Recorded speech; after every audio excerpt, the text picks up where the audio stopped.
மார்க்கண்டேயர் வரலாறு கந்த புராணத்தில் தான் இவ்வளோ விரிவாக சிறப்பாக சொல்லப்பட்டிருக்கிறது. ரொம்ப அழகாக சொல்லியிருக்கார் கச்சியப்பர். கடகம்ங்கிற ஊரில் குச்சகன் ஒரு முனிவன் இருந்தான். இந்த குச்சக முனிவர் இருக்கிறாரே, அவர் ரொம்ப மிகப்பெரிய தவத்தை செய்தவர், தவசீலர், தவசிரேஷ்டர். தவங்களுக்கெல்லாம் தலையாய நிலையிலே தவம்னா எப்படி இருக்கணுங்கிறதுக்கு அடையாளமாக நின்றவர் அவர். அந்த கடகம் என்ற ஊரிலே வாழ்ந்த இந்த குச்சக முனிவருக்கு ஒரு பையன், அவன் பேர் கௌச்சகன்னு பேர். இந்த கௌச்சகன் என்கிற பையன் தன்னுடைய வாழ்க்கையில் முதற் பகுதியாக இருக்கக்கூடிய பிரம்மச்சரியத்தை கடைப்பிடித்தான். ஆகையினாலே அந்த பிரம்மச்சரியம் என்பது இந்த ஐம்புலன்களையும் ஒடுக்கி இறை சிந்தனையை வளர்த்து அதிலே தோய்ந்து நிற்பது. அப்படி அவன் தோய்ந்து நின்று அந்த தவத்தை செய்து கொண்டிருந்தான்.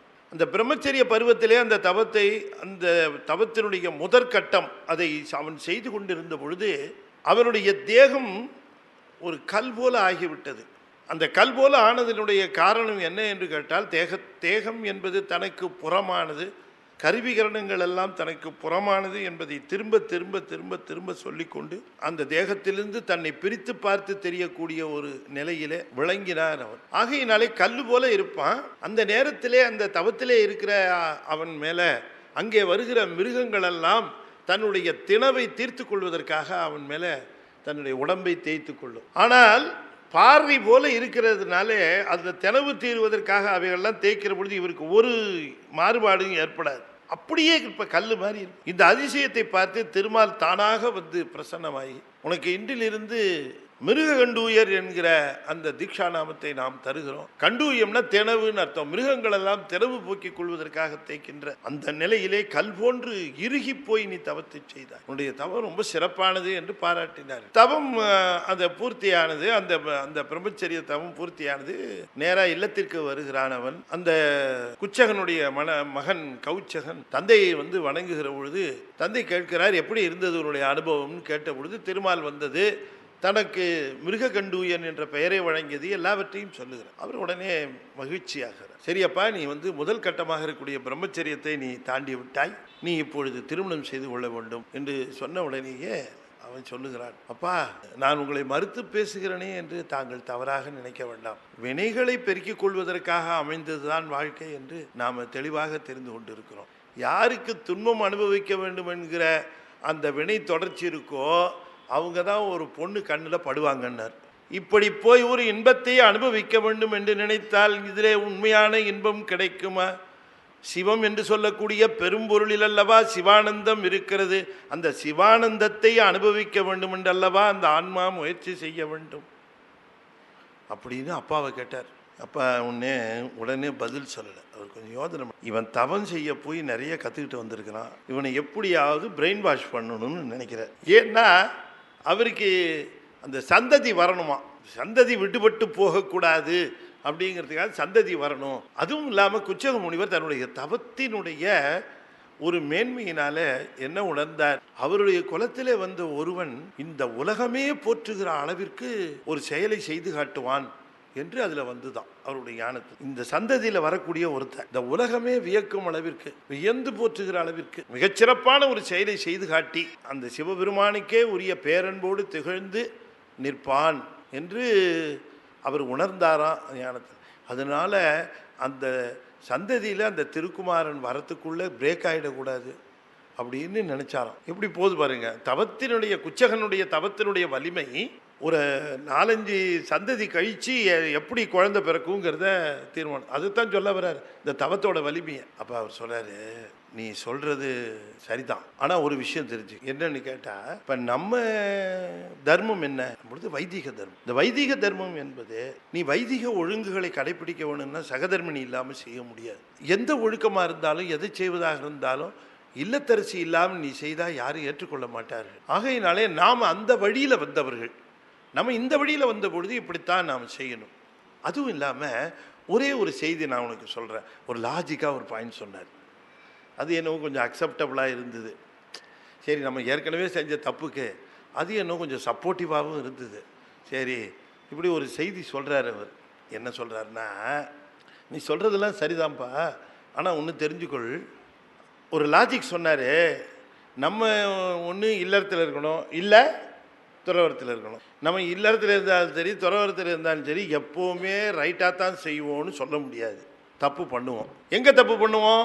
இல்லறத்துலேயும் பண்ணுவோம், துறவரத்துலேயும் பண்ணுவோம். தப்பே பண்ணாமல் இருக்க முடியும்னு நீ சொல்ல முடியுமா? முடியாது. தம்பி, நீ இல்லறத்தில் இருக்கும்போது தப்பு பண்ணிட்டேன்னா அதுக்கு பிராயச்சித்தம் தீர்வெல்லாம் உண்டு. ஆனால் துறவரத்தில் இருந்து தப்பு பண்ண அது மலையிலிருந்து கீழே விழுற மாதிரின்னாரு. நல்லா இருக்குல்ல லாஜிக்கு?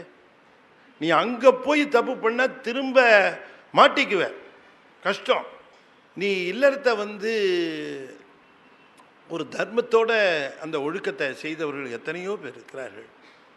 நீ இல்லறத்தை ஏற்றுக்கொள்ள வேண்டும் என்று மகனை வற்புறுத்துறார். கௌச்சக முனிவர் அப்பா சொல்கிறதுக்கு இப்போ எதிர்த்து சொல்ல வேண்டான்னு முடிவு பண்ணிட்டார். அப்பாவை எவ்வளோ தூரம் நம்ம சொல்லி பார்த்தோம், அப்பா நம்மளை கன்வின்ஸ் பண்ணுறார்.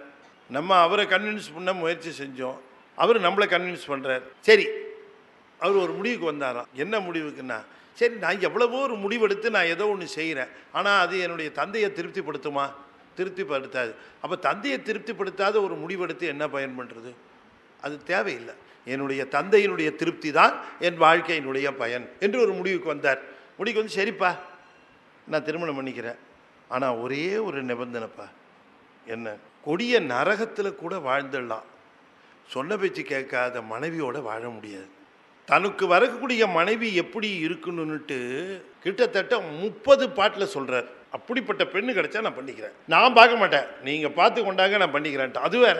அப்பாவுக்கு சரி எப்படியோ திருமணம் பண்ணிக்கிறேன்னு சொல்லிட்டானேன்னு சொல்லிட்டு அவர் என்ன பண்ணார், அவருக்கு ஒரு நினப்பு வந்தது. என்னன்னு கேட்டால், அவருக்கு சீடனா ஒரு பையன் ஒருத்தர் இருந்தான். இப்போ அவர் முனிவர் ஆகிட்டார். அவரும் அனாமயம்ங்கிற ஒரு காட்டில் அவர் தவம் பண்ணிக்கிட்டு அவர் மனைவி மக்களோடு இருக்கிறாருன்னு அவர் கேள்விப்பட்டார். நிச்சயமாக அவனுடைய பெண்ணு ஏற்றவளாக இருப்பா, உயர்ந்த குணவதியாக இருப்பா, அவளை போய் கேட்கலான்னு நினச்சிட்டு இவர் அங்கே போகிறார். அவர் மகிழ்ச்சியாக வரவேற்கிறார். மகிழ்ச்சியாக வரவேற்கிற பொழுது அந்த பெண்ணை திருமணம் பேசுகிறார். அந்த பெண்ணுக்கு திருமணம் பேசி அவர் தரேன்னு சொன்னதுக்கு பிறகு அந்த பெண்ணானவள், இந்த பெண்ணு பூ பறிக்க போகிறவள் கிணத்துல விழுந்து, ஒரு யானை துரத்தும் கிணத்துல விழுந்து இறந்துருவாள். பொண்ணு கேட்டு வந்தார். இந்த பொண்ணு தான் ரொம்ப பொருத்தமான பொண்ணு. அவள் இறந்துட்டான்னு உடனே அவங்க அப்பாவும் அம்மாவும் கடந்து கதறுவாங்க. அப்போ இவர் கொஞ்சம் கலங்காமல் இருப்பார். இவர் கெஸ்ட்டாக இருக்கிறார். இவர் இருக்கும்போதே தான் அது நடந்துச்சு. இந்த தோழிகளை அழைச்சி கேட்குறாரு, உங்களோட வந்தது எப்படி இது நடந்தது? யானை மிதிச்சுதா, யானை கொண்டுச்சா? இல்லை, யானை துரத்திக்கிட்டு வந்து நாங்கள் 4 பக்கமும் செதறிட்டோம், அவளும் ஒரு பக்கம் ஓடுனா, ஆனால் எங்கே போனான்னு தெரியல அப்படின்ட்டாங்க. தேடிக்கொண்டு வருகிறார்கள். இந்த யானையும் எங்கே போச்சுன்னு தெரியல, அது மதம் பிடித்த யானை. வருகிற பொழுது அவர்களை அழைச்சி கொண்டு வரும்போது கிணத்துல அந்த பெண்ணு இறந்து கிடக்கிறார். அப்புறம் அங்கேருந்து எடுத்து வச்சு இவங்கெல்லாம் அழறாங்க. அப்போ இவர் சொல்கிறாரு, நீ எதுக்காக இப்படி அழுதுகிட்டு இருக்கிற? கொஞ்சம் காத்துரு, என்னுடைய தவ வலிமையினால் நான் இதுக்கு என்ன செய்யலான்னு நான் பார்க்குறேன். என் பையனுக்கு பொருத்தமான ஒரு பொண்ணாக இவ இருந்தாள், அதனால் இவளை எப்படி மீட்பது என்பதை என்னுடைய தவ வலிமையினால் முடியுதான்னு நான் பார்க்குறேன்னு சொல்லிட்டு அவர் என்ன செய்தார், நம்முடைய முனிவர் தன்னுடைய அந்த தவ வலிமையை கொண்டு ஒரு குளத்தில் போய் முழுகி இந்த யானை எங்கிருந்து வந்ததுன்னு யானையை பார்க்கிறார். முதல்ல யானையினுடைய தன்மை என்ன, யானை என்னன்னு பார்க்கிற பொழுது முந்தைய பிறவியில் ஒரு ரசவாதிகிட்ட தன்னுடைய சொத்துக்கள் முழுமையும் இழந்து நடுத்தெருவுக்கு ஏமாந்து, அதனால் தனக்கு அந்த மனநிலை இழந்து இறந்து போன ஒரு பெரிய செல்வந்தான். அதை உனக்கு 2ஆ பண்ணுறேன் 3ஆ பண்ணுறேன்னு அவனுடைய வீட்டில் இருக்கிற அத்தனை செல்வத்தையும் அவன் கவர்ந்து கொண்டு ஒருத்தன் ஓடித்தான் ரசவாதி. அதில் விரக்தி அடைஞ்சு உயிரிழந்த ஒருத்தன் அவன்தான் இந்த பிறவியில் மத யானையாக இப்படி நினைத்து கொண்டு இந்த மத யானையை நினைச்சார். அது நேராக அந்த குளத்துக்கு வந்துருச்சு, ஒரு அலக்கா தூக்கிட்டு போச்சு. இவர் தன்னுடைய தவ வலிமையினாலே அந்த மதத்தை நீக்கி அவனுக்கு சுய உருவு கொடுக்குறார். அவன் வணங்கி வான உலகத்துக்கு போகிறான். இந்த தவத்தினாலே அதை அவனுக்கு மீட்சி கொடுக்குறார். மீட்சி கொடுத்ததுக்கு பிறகு யமனை நோக்கி தவம் செய்கிறார். யமன் வருகிறான். இந்த பெண்ணோட உயிரை திருப்பி கொடுன்னு கேட்குறார். அந்த பெண்ணோட உயிரை கொண்டு அவன் ஒப்படைக்கிறான். அவள் எழுந்திரிச்சிட்டா. அவளை கூட்டிகிட்டு திருமணம் பண்ணி வைக்கிறார். இதுதான் கதை அதில். ஆனால் இதில் அடிப்படையாக அவர் சொல்ல வருகிற செய்தி என்ன அப்படின்னு கேட்டால், தவமுடையவர்களுக்கு இந்த ஒரு உயிரானது ஒரு உடம்பிலிருந்து விடுபட்ட உடனேயே அது இருக்கக்கூடிய சூழ்நிலை, அதற்கு செய்ய வேண்டிய பரிகாரம் இவற்றையெல்லாம் தவ வலிமை உடைய முனிவர்கள் செய்ய வல்லமை பெற்றவர்கள். அந்த வல்லமை உடைய காரணத்தினாலே அந்த உயிரை அந்த உடலுக்குள்ளே மீண்டும் புகுத்தினார் நம்முடைய குச்சக முனிவர். அதை புகுத்திய உடனே அந்த பெண்ணை அழைத்து வந்து தன்னுடைய மகனுக்கு கௌச்சிகனுக்கு திருமணம் செய்து வைத்தார். இப்போ கௌச்சிகன் மிக சந்தோஷமாக வாழ்க்கை போகிறது. அவர்களுக்கு ஒரு ஒரு பையன் பிறந்தான். அந்த பையனுக்கு மிருகண்டு அப்படின்னு பேர் வைத்தார்கள். மிருகண்டு ரொம்ப சிறப்பாக அங்கே இருந்து காலத்தில் அவன் வளர்ந்து வருகிறான். அவன் வளர்ந்த பிறகு அவனுக்கு ஒரு பெண்ணை திருமணம் செய்கிறார்கள். வர்க்கலை முனிவருடைய அந்த பெண்ணை திருமணம் மருத்துவதின்னு பேர், அவங்களை திருமணம் செய்து வைக்கிறார்கள். இப்போ மிருகண்டு ஒரு முனிவர் ஆகிட்டார், அவருடைய மனைவி மருத்துவதி, இருவரும் இருக்கிறார்கள்.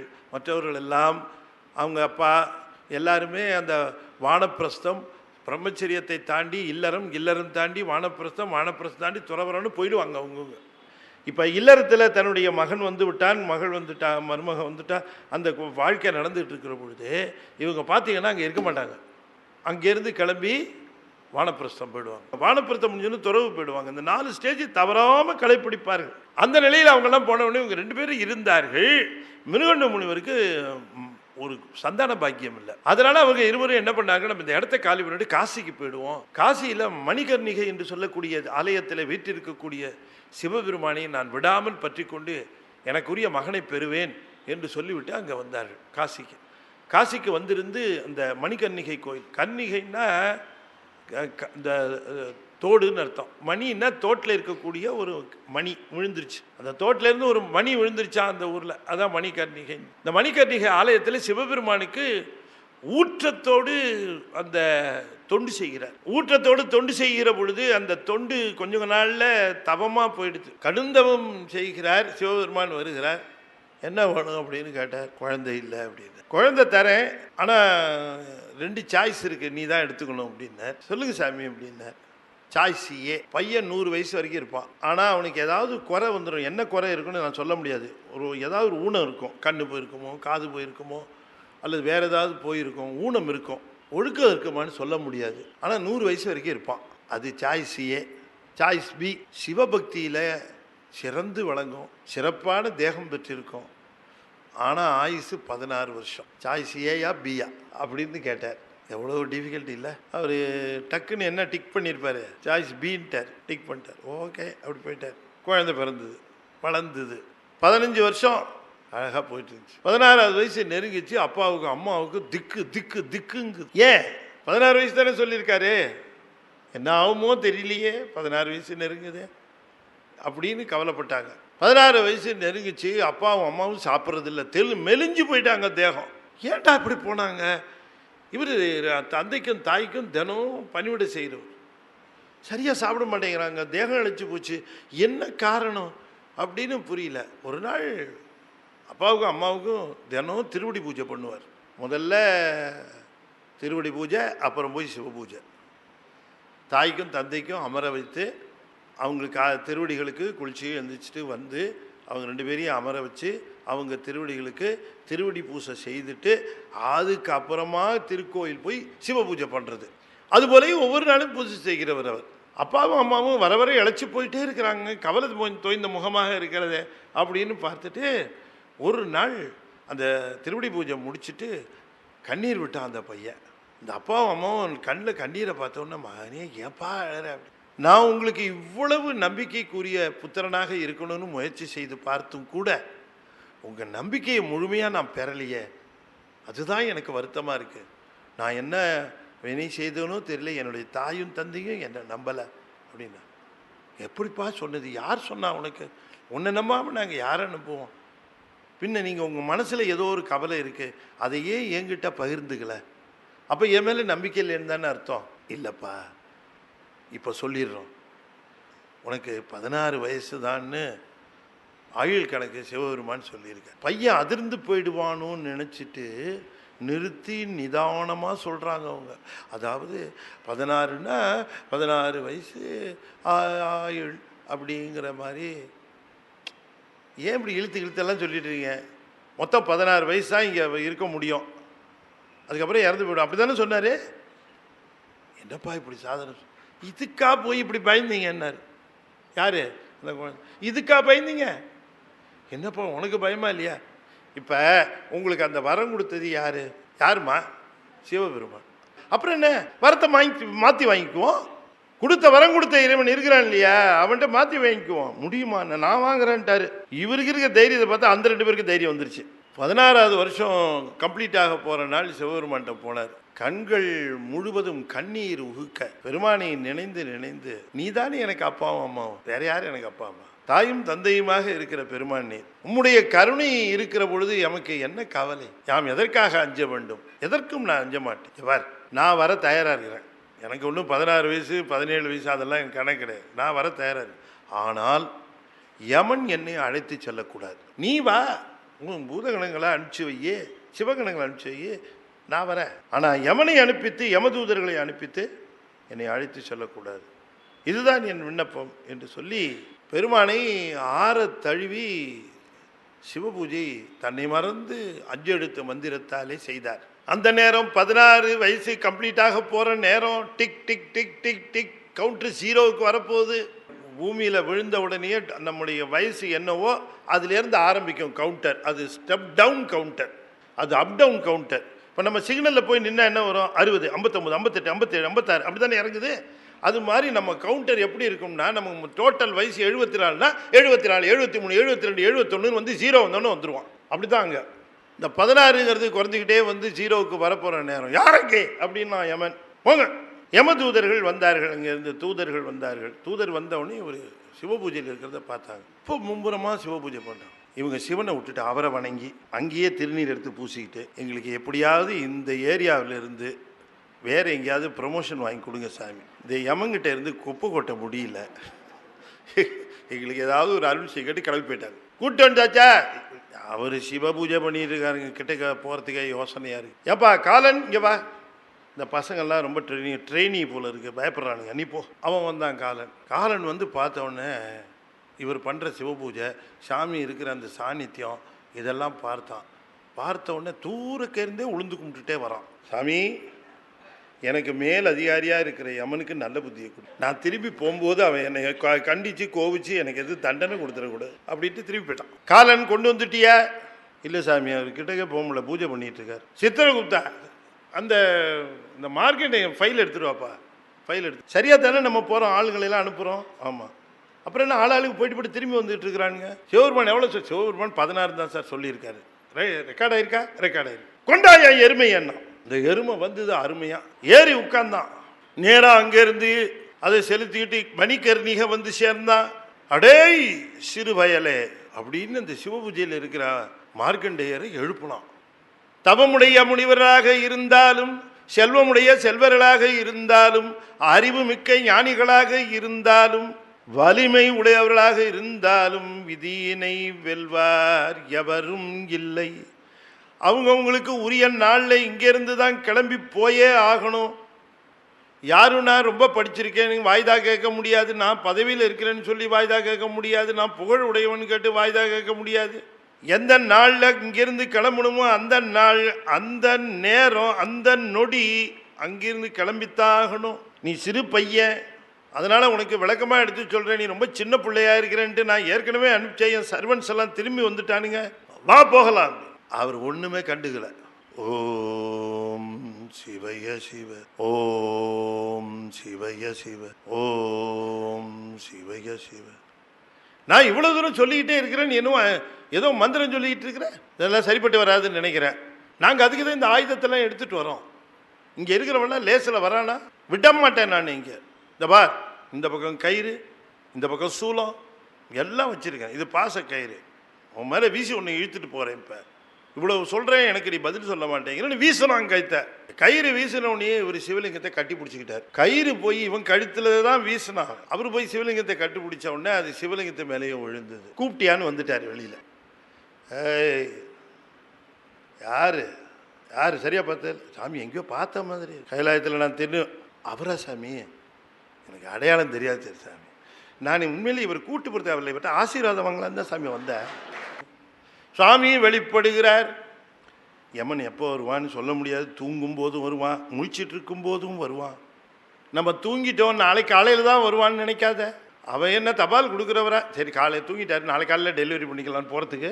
யமன் இல்லையா, தூங்கும் போது என்ன தூங்காத போது என்ன, யமன் தட தட தடங்கிறான். யாரு கையில போட்டது அது தெரியல சாமி, கையிலேருந்து ஸ்லிப் ஆகி வந்துருச்சு. உன்னுடைய எக்ஸ்பிளனேஷன்லாம் அக்செப்டபிளாகவே இல்லையே, தாறுமாறா உளர்ற. இல்லைங்க சாமி, நீங்கள் 16ன்னு சொன்னீங்க, 16 ஆயிடுச்சு, அதுக்காக நாங்கள் வந்தோம். கவுண்டரை சரியாக பார்த்தியா? நல்லா பார்த்தேன் சாமி. நின்று போயிருக்குமே? இல்லை சாமி, நான் வரும்போது ஓடிச்சு, வந்தப்புறம் நின்று இருக்கும். ஏன் சாமி, சிவ பூஜை பண்ணுறவங்களுக்கெல்லாம் கவுண்டர் ஓடாது, சிவ பூஜை பண்ணுற காலம் கணக்கில் வராது. எப்பப்பெல்லாம் ஒருத்தர் சிவ பூஜை பண்ணுறாங்களோ ஓடுற கவுண்டர் நின்றுடும். ஆயுசு கணக்கில் சிவ பூஜை வரவே வராது. இவ்வளோ லேட்டாக சொல்கிறீங்களே சாமி, கொஞ்சம் முன்னாலேயே சொல்லியிருந்தா நாங்கள் கவனமாக செய்திருவோம். அதனால் என்ன இப்போவாவது தெரிஞ்சதில்லை, சிவ பூஜை பண்ணுற நேரத்தில் யாரும் உயிரை பறிக்கிறதுக்கு உனக்கும் உரிமை இல்லை. நடுங்கிட்டான். இருந்தாலும் கையில் போட்டதுக்கு உனக்கு ஒரே ஒரு புஷ்ஷு அப்படின்னு லெஃப்டில் ஒரு தட்டு தட்டுனாரு. தொபகடின்னு போய் விழுந்தான் ஆள். யமன் செத்து போயிட்டான். பாதி பேர் மயக்கம். யமன் இப்படியா செத்து போவா? என்னடா விஷயத்தை தப்பு தப்பாக சொல்கிறீங்க வர வர. இல்லைங்க, நிஜமாவே யமன் செத்து போயிட்டாளா? இது எந்த ஊர்லேயும் கேள்விப்படாத விஷயமா இருக்கு. உலகத்தில் இருக்கக்கூடிய கால தூதர்கள், காலன் எல்லாரும் என்ன இப்படி இப்போதான் வேண்டிட்டு வந்தோம், அதுக்குள்ளேவா இப்படி சிவபெருமான்கிட்ட வேண்டாம் சீக்கிரம் நடக்கும்பாங்க. ஆனால் சிவன் அடியாற்ற வேணா உடனே நடக்கும். தழுவி சொன்னார். 16 வயசு அப்படின்னு சொன்னதுக்கு காரணம், சிவபெருமானுக்கு சிவபூஜை செய்கிறவர்கள் எக்காலத்தும் மாறாத நிலையில் இருப்பார்கள் என்று காட்டுவதற்காகத்தான் கண்ணே உன்னை இந்த உலகத்திற்கு வரவழைத்தேன். இந்த உலகம் வாழ்கிற வரைக்கும் எத்தனை பிரம்மாக்கள் முடிந்தாலும் எத்தனை விஷ்ணுக்கள் முடிந்தாலும் நீ எம்மை தொடர்ந்து சிவபூஜை செய்து கொண்டிருப்பாய் என்று வாழ்த்தினாராம். அந்த மகிழ்ச்சியான வரலாறு கேட்டு அத்தனை பேரும் ஆனந்தமடைந்தார்கள். கொஞ்ச நாள் போன உடனே மகாலட்சுமி வந்தார், திருமாலும் கூட வந்தார் சிவபெருமான வணங்க. என்னம்மா, பூமி பாரம் பெருகிட்டே போகுது, யமன் இல்லை போஸ்டில். ஓ, அதனால் யமனை கொஞ்சம் எழுப்பி விட்டீங்கன்னா பரவாயில்ல, எங்களுக்கு லோடு ஜாஸ்தி ஆகிட்டே இருக்குது. சரி, யமனை எழுப்பினார். யமன் வந்து தொழுதான். இன்றைக்கும் அந்த யமனை எழுப்புறது உண்டு. இதில் திருக்கடவுரில் பூஜை காட்டணும்னு யமன் எழுச்சிட்டாமாங்க. ஒருத்தர் அந்த பக்கம் திரும்பி கூட பார்க்க மாட்டான். யமனை பார்த்து சொன்னாராம் சாமி, கடைசியாக ஒரு வார்னிங் பண்ணி அனுப்பிச்சாராம் யமனை. சிவத்தொண்டரை, திருநீர் அணிந்தவர்கள், உருத்ராட்சம் அணிந்தவர்கள், அஞ்செடுத்து ஓதுகிறவர்கள், சிவப்பணி செய்கிறவர்கள், சிவத்தொண்டு செய்கிறவர்கள், நீ மனிதன் என்றோ மண்ணுலகத்தவர் என்றோ கருதி விடக்கூடாது. அவரை நான் நீ நினைக்கணும். திருநீர் பூசின ஒருத்தரை நீ பார்த்தேன்னா அது சிவம் தானங்க இருக்கிறது என்று நீ நினைக்கணுமே தவிர ஒரு மனுஷன் மண்ணுலகத்தவர்னு நீ நினைக்கக்கூடாது. அப்படி ஒருவரை நீ காண நேர்ந்தால் உடனே திருவடியில் விழுந்து நீ வணங்கணும்னாராம் சாமி. இந்த வார்னிங் கொடுத்து யமனை அனுப்பிச்சார்.